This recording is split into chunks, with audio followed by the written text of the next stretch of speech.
अस्सलाम वालेकुम, क्या हाल चाल है जी। भाई किसी बाप ने अपने लड़के के कंधे पे हाथ रख के ऐसे ही पूछ लिया कि बेटा दुनिया में सबसे ताकतवर कौन आदमी है। तो वो लड़का बोला कि पापा मैं हूँ, सबसे ज़्यादा ताकतवर मैं हूँ।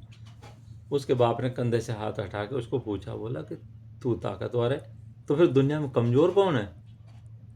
बोला पापा कमज़ोर भी मैं ही हूँ। बोला है 1 मिनट में बदल गया।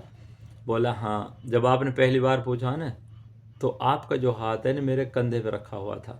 तो जिस बाप का हाथ अपनी औलाद के कंधे पे होता है ना वो दुनिया में सबसे ताकतवर होता है, क्योंकि उसको कोई फिक्र नहीं होता। भाई सही बात है ना, औलाद को कोई फिक्र नहीं होता। जो बाप की कमाई होती है ना, बाप की कमाई से शौक पूरे होते हैं बच्चों के। और जब अपनी कमाई होते हैं ना, अपनी कमाई से खाली खर्चे ही पूरे होते हैं। जितने शौक पूरे करने ना बाप की कमाई से होते हैं। और जब अपनी कमाई की बात आती है खर्चे ही पूरे होते हैं भाई, खींच खूंच के घर के। सही बात है ना। और बोला कि जब, बोला कमज़ोर कैसे, बोला कि जब तक आपका हाथ मेरे कंधे पे था तो मैं सबसे ताकतवर था, और अभी आपने हाथ हटा लिया कंधे से तो सबसे कमज़ोर में ही हो गया। ये खाली वैसे है समझाने के लिए, लेकिन हकीकत भी ऐसा ही है। भाई बाप से बड़ा दिलदार कोई नहीं औलाद के लिए।